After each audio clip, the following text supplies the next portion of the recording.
We have the broadest, deepest capital markets in the world. Yeah. We've got amazing and best-in-class research universities. We've got national labs that are highly impressive. We get, on and on. We have all these benefits, but we really do need to account for this new order in which the Chinese are looking for vulnerabilities, whether it's IP insecurity or extended supply chains, or their ability to subsidize certain components or certain products in ways that will put our companies out of business. And we need to account for those in our public policies. And we just have not done that.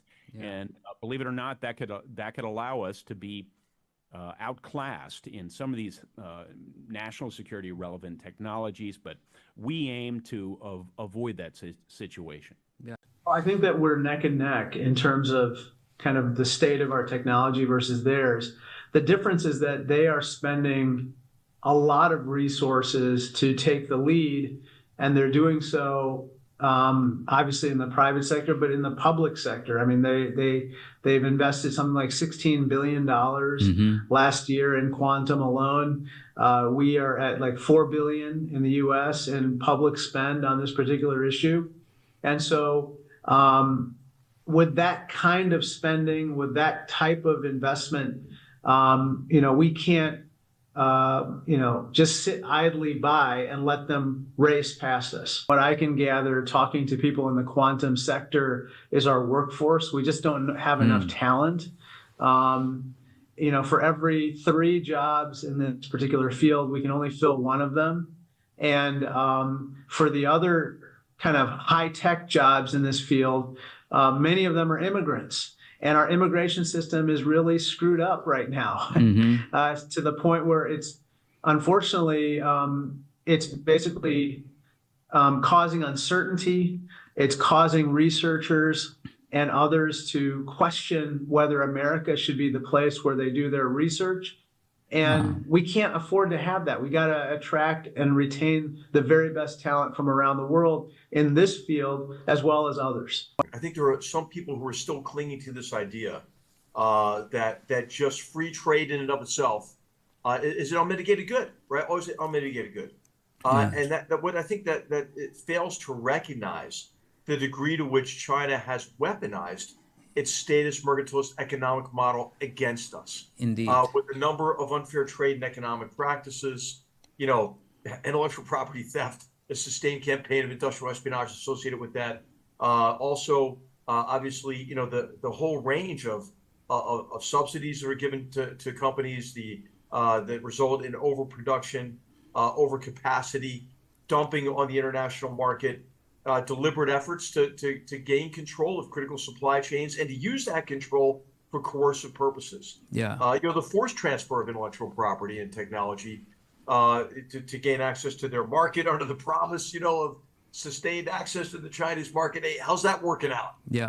Volkswagen or anybody, right? So I think we have been sort of guilty, I would say, of serial gullibility. Yeah. And it's time to stop it. It's past time to stop it and to recognize that. And this was the argument made in the economic statecraft piece, right? Is we don't want to become China, right? Yes. We don't want to become a statist model ourselves. Right. But what we need is protect ourselves against China's economic aggression. Right. And incentivize our greatest competitive advantage.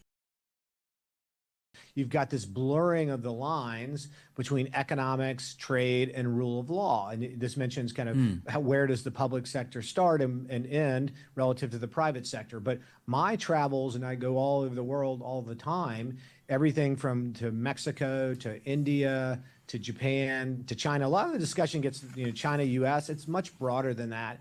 And what you're seeing is that policymakers are thinking not just about military policy or the kind of rule of law. They're thinking about their cost of capital, because ultimately with these heavy debt loads, right? Remember that debt as a percentage of GDP is up 1,000 basis points since COVID, because a lot of people had to pay for COVID. Is what's happened is they've had to outsource a lot of that to the private sector. If the private sector is paying for it, you've got to try to have your lowest cost of capital. And if your government has a lot of debt, then they're not going to have the lowest cost of capital either. So your world and my world have blurred. And I feel very fortunate to be part of CSIS as a board member, to be able to discuss things like this with you. But that is that intersection that is growing, and it's growing incredibly fast. And I think that that this blurring the lines probably will continue, particularly if we've got to build out the digital economy, and we've got to think about defense spending. We have to think about having sound infrastructure, because you're not just going cross borders. You're trying to do it within your country, build bigger domestic economies, because that makes you more palatable to absorb a shock from the outside. That's where people's policies are headed. And I think it's really a question. You see it play out in retirement savings. You see it play out in infrastructure policy, and you're seeing it increasingly playing out in something you know a lot about is technology policy. It's relatively easy to put controls in place. What's much harder to do is two things. One is make sure you feel like you've anticipated all the potential consequences, both in terms of impact on technology leadership, but also in retaliation. And then be able to monitor what's happening in as real time as possible, so that you're not looking at things after the fact. In the export control space, people often talk about machine tools. 40 years ago, 50 years ago, the U.S. was the world's leader in machine tools. And part of that was because a lot of the competitors' capacity was destroyed in World War II. But there are folks who say that this current state of the U.S. machine tool industry, not the semiconductor tools, but the metal cutters, if you will, it's a fraction of what it used to be. And there are many reasons for that, but certainly people in the industry will tell you one of it is because of too restrictive export controls, which both led foreign allied competitors to step into that, and then eventually China as well, for example. A counterexample is perhaps encryption, what we call encryption.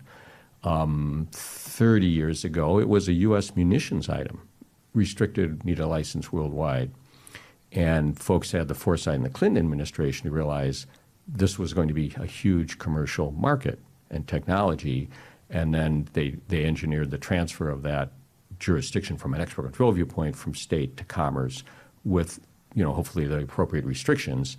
And so, of course, now U.S. companies are not the only ones, but they're certainly among the market leaders in this. And that technology was going to develop regardless of whether the U.S. was restrictive or not. And so there's an example where I think controls were generally calibrated pretty well to do both, to keep those technologies that matter the most from the parties that we would not want them to get, but allow U.S. companies to flourish. Well, I think that with regard to these export controls, for instance, the idea here is let's not export stuff that could be used against us. If I had to make it super simple, whether it is high-end semiconductor chips, whether it's money, let's not put it, let's not have it deployed in a way that could, for instance, help modernize the People's Liberation Army, or be used to persecute minorities or Uyghurs or Hong Kongers or surveil dissidents. I mean, be used in ways that would go against our values also. So we have tried to work with whoever is willing to listen to us, whether it's the Biden administration, now the Trump administration, on a bipartisan basis to, I think, reflect what the American people want, which is they want us to continue to work with trusted partners and have good relationships where we can do business, but then with other countries that might be considered strategic adversaries, let's be careful. The technology is being deployed. It's not fully deployed at this point, which gives us an opportunity to invest in the workforce of the future. And today we're creating what we call operator of the future. These will be the individuals that are actually running the automated buildings, running the robotics, if you will, running the front and end of the building. So we're creating that role, and then we're going to invest in our people so they can fulfill that role. We think that's critically important to reimagine the workforce of the future and invest in the learning if you have an aptitude and a desire, the learning to take those jobs. It started a few years ago when we launched digital fluency. I looked around the company, I'm like, we've got to up our digital fluency game. So we worked with a local university and created curricula for digital fluency, put all the leaders through it. And now we're going to do that again, but from a generative AI perspective.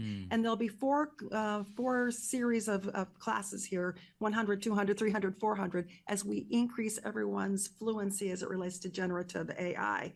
Couple that with the operator of the future, and I think we're going to end up doing the right thing for our people. The demand for AI literacy skills, and that can be like, hey, I know how to use the programs in my particular domain that help me work faster, smarter, delegate routine data work. And every single occupation will have some kind of core generative AI tools. And so the fact that you know how to use them and you're efficient at them is that AI literacy. So we're seeing that demand just skyrocket. And what I was getting at was like, there's always a demand for classic AI skills, like Azure, AI agents is the latest skill that everybody wants. It's very technical, but the AI literacy is broad and it could apply to anything. And that's what we're seeing. So I kind of want to give people a little bit of hope that like movement is building out your AI literacy over time, not feeling like you have to turn on a dime, but just get started and iterate, tiny steps. Even for powerful general purpose technologies, it takes some time. That's a great graph. I have studied that graph, I think, for more than a decade. What does it mean for AI? AI is going to use the grid that is already here, or it will be used wirelessly or by satellite. We won't need to build a new grid. So we should start by saying this is probably more in the 20 years or less category. But I think we should recognize that it still requires a huge investment in infrastructure. It's like having new power plants. Now they're called data centers. They just plug into the grid that's already there. So we have a lot of investment in construction. And then we have a lot of work to do, frankly, to just produce great products that people will say, this is good for my life. I want to use it. I want to change the way I do things. And I think we should assume that this is perhaps the single most important force of technology between now and the middle of the century until 2050. And if you look at the tariffs, I think people just got used to the US allowing access to its markets at much lower tariff rates than US producers and suppliers had access in their markets. I mean, we just looked at this, and I can cite you numbers, but basically, if you go down the list of countries, the groups of countries from high-income economies like Europe and so on, down to upper middle-income countries like China, down to lower middle-income countries like India, down to low-income countries like Ethiopia. And everybody just got used to this world where they said the US would apply much lower tariff levels and so on then. I mean, you can do that for a while, but you can't do that forever, right? And I think we ran out of time there.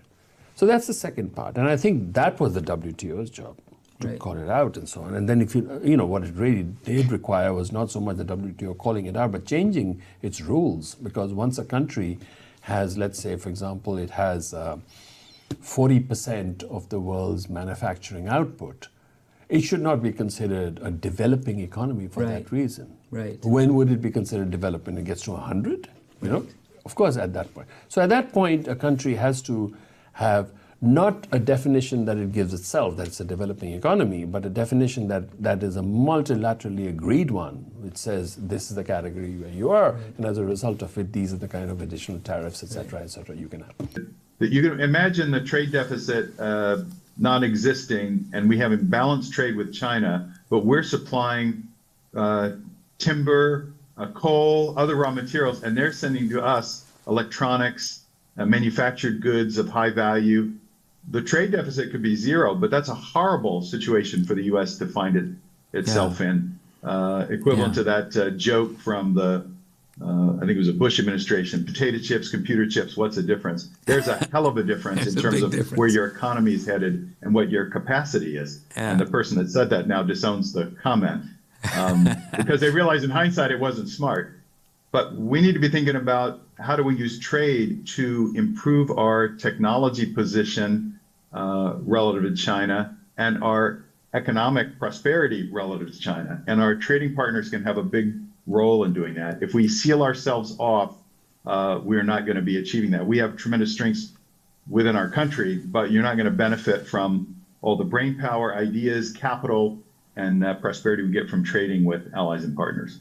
Generally, tariffs hinder trade, but trade doesn't stop, it moves. And I can make that real for you. In the second quarter, when the China tariff went in and the elimination of de minimis exceptions went in, we saw volume in our China-US trade lane drop, well, nearly 40%.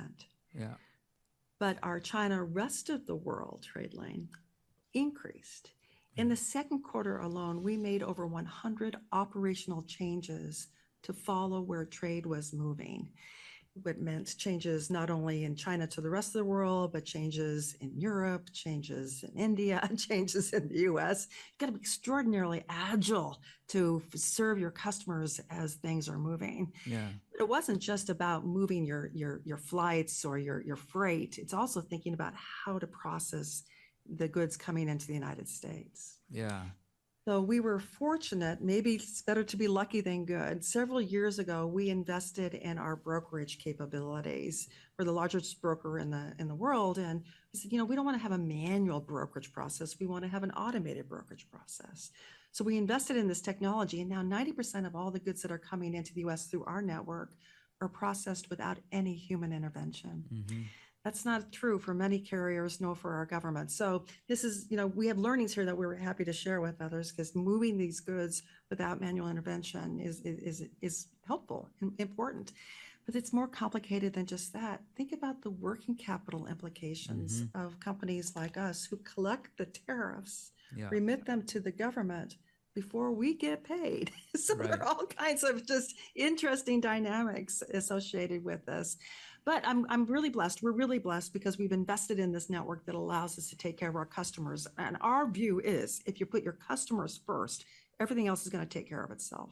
Yeah. I actually think we failed to properly leverage American innovators and our private sector companies as well. There is an enormous opportunity for American companies to outflank China's Tech Belt and Road Initiative. Yeah. If you look at East Africa, for example, the Chinese have been inserting themselves there. They deployed Huawei solutions, and they aim to be the provider of choice of AI technology and move that region towards techno-autocratic solutions. And therefore have a measure of control over the information they have access to, and impose through regional leaders a techno-economic and autocratic governance model. So that's of great concern to the United States. From a purely mercantilist perspective, we want our solutions there, right? We want Microsoft to partner with G42 to work with the Kenyan government to deploy solutions on the ground and be the first mover in Africa to provide regionally relevant and trained models to serve that population. And then we'll have an ongoing customer for our tech companies and be able to nudge those countries towards the values they probably prefer, all things equal. I remembered a conversation I had with some business people from India. And they had a very good example, because what we had done this report where we were saying, look, don't jump to innovation. First, from an investment-led strategy, add on what we called an infusion element. So this was our World Development Report on the middle income trap last year. Yeah. And we said, add on this infusion element. This infusion element basically is just copy technologies from abroad, adapt them, rather than putting a lot of R&D, et cetera, into new technology, de novo technology. And we contrasted strategies of South Korea versus Brazil, et cetera, and we found one worked really well, the other one didn't work at all. Right. Now, when we discussed this in India, they actually gave us some really good insights about how the world of AI is changing some of this stuff. It may not change the entire fundamentals of this, but it can change things enough on the margin that it makes a difference. And the example that they gave was like the Uber Eats kind of services. And basically what they were saying was that when they looked at this, they found that if you don't need a human intervention to one of those transactions, if somebody orders food and so on, if it's entirely web-based, you save roughly 70 rupees, okay, per transaction. If a human intervention is needed, you pay 70 rupees extra, and that 70 rupees really goes to a college-educated Indian, Okay. Now, what they found was, with the pressure of competition, they could cut that 70 down to 10 or 7 by using AI. Yeah. Okay. Now, but they said that 7 or 10 doesn't go to an Indian company. It goes to a company in UK. Or what you're saying is, I want that money to come to a company in the US. Well, they're on to that. Yeah. Because they're saying, not only am I losing demand for my college-educated workers, now I have a net transfer out in terms of intellectual property payment. Yeah. So I still believe that many of these people are actually part of the US technological ecosystem and so on. So as a result, the US can actually gain a lot from that. Right. But it requires a little bit more thinking. And I think that's why I think it's really good that you guys are thinking about it, because it's not that simple a problem in the sense of saying, you know what, we can't export X things anymore, let's just export technology. Well, not so fast. Bring it home for us in terms of what the people you've talked to in Africa are looking for from the United States, further to what you just said. What really upsets you when you look at U.S. aid and European aid, the United States or the Europeans would go into a country and do a little bit over in this corner, the Germans would do a little bit over the other corner, and France would do a little bit over there, and there's no scaling up in strategic economic plan that brings us all together like a Marshall Plan. And I can tell you, I haven't met that African woman that wanted outside aid. They want the tools that they need to take care of their families and rebuild. And so what I've been asking, particularly the major corporations in the world, I said, I don't want your charity in Africa. I want your engagement, taking ownership of what it does it mean to allow the supply chain systems and the rule of law to be the way of life there. Because my opinion, corruption is the number one problem in Africa. Number one problem. And I have sat down with more African leaders and talked about this, because the young people in Africa, holy mackerel. And the women in Africa, they don't have to go to Harvard Business School to understand capitalism. You give them the tools they want, they need. Africa could feed Africa, and the young people in Africa are ready to explode but for corruption. I've had more mothers tell me, my son, my husband didn't want to join ISIS or Al-Qaeda. I'm talking about like in some rough areas like in the Sahel or places like that. But Mr. Beasy, the supply chain system, we didn't have food. We didn't have medicine. And these extremist groups shut down the supply chain systems, and corruption is a major part of that. And you see the numbers of extremism grow and grow and grow. But when the young people see they can get a job and have opportunity, but when they look at the corruption and they see, what is my choice? Then they make the bad choice. But I've been all across Africa. I've seen what China's doing. I've seen what happens when America is not there. And China steps in. For every inch we back up, China steps in with a foot. And America is, in my opinion, is the light of the world. Yeah. And we need to lead again. When we lead, other nations and people, they survive and they begin to thrive. one of the issues we have with our capitalistic system is it's very short-term focused. The economic theory that we're operating under, which led to globalization and Milton Friedman's school of thought, the shareholder revolution, really comes from an understanding of operating in the world without competitors. So free market system, everyone believes in what we believe in. Global trade is good. And those things are true in an environment where I don't have an adversary who might be coercive and withhold inputs from me. Yeah. So we don't have an economic theory that really accounts for that, which has led to some of the situation we're in today. Right. Our profit-seeking behavior has led to supply chain problems because our economic theory says everyone's our friend and no one would ever think about being coercive in operating their economy. Well, the Chinese have shown us there's a different way, and it's not consistent with that type of thinking. So I think one of the most productive things we could do with our market-based system is think about how to take those very short-term incentives. If you think about the capital markets rewarding companies for every last penny per share per quarter, and I know this firsthand from being a CEO, if there were more incentive to invest more for the longer term, invest in R&D, there's no incentive for companies to invest in long-term R&D because the markets will crucify them for that and expect, why are you not taking that spending and giving me more cash flow near term? That's how our defense companies are rewarded today. Cash flow near term, which investors expect to be plowed back into share buybacks. Yeah. That's not investing in the long-term productive capacity of the company. Investing in American dynamism to me is like, if we don't make sure that America has, and her allies has sort of global dominance, that, I believe in sort of the West and the criticality of the West. If we don't have technological superiority, then it doesn't matter all the other categories that people invest in because there will be no other categories to invest in.